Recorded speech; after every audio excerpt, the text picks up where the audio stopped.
Alright, here's lesson 8.4. We're going to solve addition and subtraction equations today. We're going to use our skills yesterday for modeling addition equations. That's going to come in handy. Feel free to always draw pictures if it helps you. That is a great strategy to use. Our objective is I can use algebra to solve addition and subtraction equations.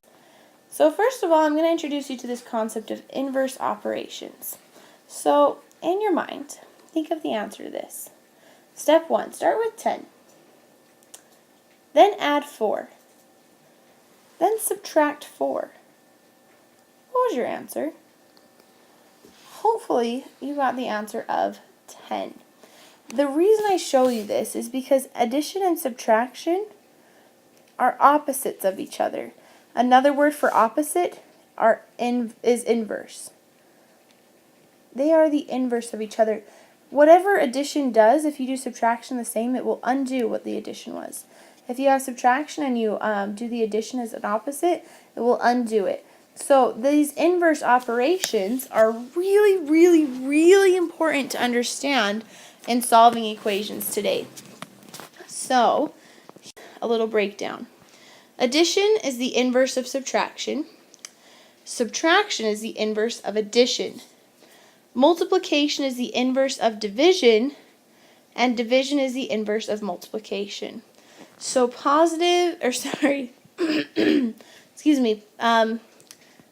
addition and subtraction are inverses, multiplication and division are inverses. So when you're looking for the inverse operation, just remember how those are paired together. They're the opposite, or they will undo what the other one has done. Okay. Keep going forward here. So when you're solving an equation, remember the goal when you're solving an equation is to have the variable all by itself on one side while keeping the equation balanced to make that happen. So you'll do the inverse operation. So if you see an equation like n plus 35 equals 80, this is what your brain needs to say. As I read this equation, n plus 35 equals 80, I can see that the equation has addition. So I'm going to use the inverse operation of addition, which is subtraction, to solve this equation. By subtracting 35 from both sides of the equation, I will find what n equals. 35 minus 35 is 0, so I'm left with just n. And then, if I do some regrouping here, n will equal 45. Meaning if I plugged n back in, 45 plus 35, it would give me the answer of 80. That's how you use inverse operations. Your mind says, oh, there's addition in the problem, meaning I'm going to use the inverse of subtraction. Okay, let's go ahead and do some practice problems. Alright, boys and girls, to solve an equation, you need to get the variable on one side, that should say on, one side of the equal sign by itself.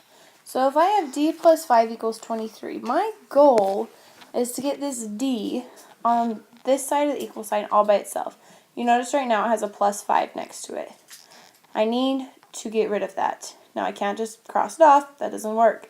Because whatever I do to remove this, I have to do to the other side as well to keep it balanced. So if I'm looking to make d by itself, I'm looking at the operation. I have an addition sign.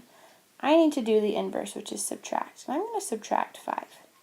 Because if I subtract 5 from d plus 5, I will be left with just d. That's my goal. But if I subtract 5 from the left side, I have to subtract 5 from the right side. 23 minus 5 is 18. So to solve this equation, I have d equals 18. I can put that back into my problem, see if that makes sense. 18 plus 5 does in fact equal 23. That's true. So it is correct. So again, I looked at my equation. I wanted to have d by itself. I had addition right here, so I decided to do the inverse, which was subtraction. I subtracted 5 because it was a plus 5, so I subtracted 5 from both sides, leaving me with d equals 18. Now, the reason that what we did just now, the reason it works is because of the subtraction property. We talked about properties last chapter with the associative, the commutative, the identity property, the distributive. Here's another one. It's called the subtraction equality property. Basically, if you subtract the same number from both sides of the equation, the two sides will remain equal, which is what I just did in the last problem. I subtracted 5 from both sides, and it keeps the same problem equal. Conversely, if you add the same number to both sides of the equation, both sides remain equal as well. So you can add or subtract, but you have to do it to both sides of the equation in order to keep it equal. Okay, now I'm going to solve this problem here. I have 16 plus x equals 42. Now, taking a look at this, I have x by itself, but I don't have an addition sign in front of my 16, so how can I do my inverse? But can't I do the commutative property? Doesn't x plus 16 equal 42 mean the same thing? It does.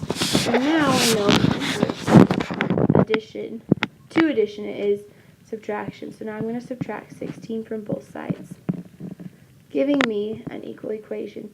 16 minus 16 is just 0. So that leaves me with x on this side by itself, which is what I wanted. And then if I do some subtracting here, I have x equals 26. And that is the solution to the equation. 26 plus 16 does equal 42, so I can check my work and it still is true that way. So try this one as well. Here I have 12 equals x plus x subtract 24. So now I see a different operation in my problem. I have a subtraction sign. So I want to do the inverse. In order to balance this equation, I need to add 24 to both sides. If I just added 24 to one side, it wouldn't make sense. I need it to balance. So x will equal, because these will cancel each other out, subtract 24 and add 24 cancel each other out. And then I just have 12 plus 24, which is 6, and 30. So I have 36. And let's just double check that. Is 36 subtract 24 should equal 12. And it does. So if x equals 36, that is the solution to this problem. So I want you to notice again, because it was subtraction in our equation, I used the inverse of addition. It would not have made sense for me to subtract again, because 12 subtract 24 would have given me a negative number. And negative 24 subtract 24 would give me an even greater negative number. And so I wanted to do the inverse to both sides. Here's the last example, and you're going to have some try it problems. These ones do have mixed numbers, so that's why we always want to make sure we're reviewing our fractions. I have d plus 2 and 2/5 and 8 and 2/5. Sorry, I kind of read that backwards. I have 8 and 2/5 equals d plus 2 and 2/5. So my operation is addition. So I want to do the inverse, which is subtraction. I'm going to subtract 2 and 2/5 from this side of the equation so that I can have d by itself. So I must balance it by subtracting 2 and 2/5 over here. Now 2/5 minus 2/5 is just 0 or nothing, and then 8 minus 2 is 6. So 6 equals d. That was convenient that we didn't have to do any sort of common denominator for those 2/5 because they just canceled each other out.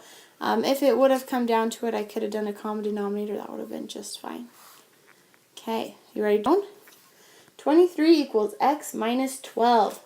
Try it, pause the video, and I'll solve it with you in just a moment. Okay, my goal is to have x by itself, and right now it currently has a subtract 12 next to it. I'm going to do the inverse, which would be add 12. Do it to both sides of the equation, to make it equal. These will cancel each other. I'll have x equals, and I just add these together, x equals 35. Hopefully you got that right. If not, please go back, correct, change your work. If you didn't get it right, you need to write down the actual answer. Or you need to, well, you definitely need to write down the actual answer and then ask me questions. Sorry, it's like 12:30 in the morning, so that you can totally understand this concept. X plus 3 equals 15. Now you should feel comfortable in saying, here's my addition. So I'm going to do the inverse, but you could also probably figure out what plus 3 equals 15. That's another strategy if you're not sure. Okay, go ahead and pause and try. All right, so if I want x to be by itself, I simply need to subtract 3 from each side, doing the inverse, leaving me with x equals 12. And that's the solution to that problem. Okay, here's another one for you to do. This one has mixed numbers. Try it on your own first, and then I'll solve it with you. Alright, I hope you noticed that we had a subtraction in this problem, so we're going to have to do the inverse, which is addition. We're going to add 2 and 3/4 to both sides. That will leave me with m equals whatever this solution is here. I'm going to go ahead and quickly change this 1/2 to 2/4 because that will give me it will give me a common denominator. 2/4 plus 3/4 is 5/4, and 6 wholes plus 2 wholes is 8 wholes. But I noticed that 5/4 is improper, meaning I should change that to 1 1/4, which would make this 9 1/4. Okay, so m would equal 9 1/4. Hopefully you're able to do that one on your own. Fractions are hard, and we did fractions at the beginning of the year, but we always need to be reviewing them. So remember this is 5th grade stuff when we're doing a common denominator and adding our equations together. So review, practice, practice, practice. For those fractions, don't let them trick you because m will equal 9 1/4 in this problem. Okay, last one. Mrs. Twisdale is at Kohl's buying a new shirt. The price tag says $21.50. But the final cost with that sales tax was $23.22. How much was the sales tax on our new shirt? So I set this up for you. T is going to equal the tax. See how it's a little bit of a cursive T? So $21.50 was what was on the price tag, plus whatever our sales tax will equal our total of $23.22. Please solve to find out how much my sales tax was. Okay. And as always, we're taking a look at our inverse. We had adding 21.50, so we're going to subtract 21.50 here from both sides. And that should give me t equals 2 minus 0 is 2. Do some regrouping. 7, 1, and it looks like it was $1.72. Not bad for some sales tax. And if I went and plugged that back in, 2 plus 0, 2. I'm just doing some quick addition here. 2 plus 0 is 2. 7 plus 5 is 12. 2, 1, 2, 3. And it is $23.22. So that's my answer for my sales tax. That's all of the lessons for this section. Next we'll start doing multiplication, the equation, but that's all for addition and subtraction. Make sure you get lots of practice with these because it will come up again and again, not only this year, but in high school, in middle school, even in college, you're going to start to see these equations a lot. So make sure you do a lot of practice and ask me as many questions as you can. Thank you so much, boys and girls. Have a great day of learning.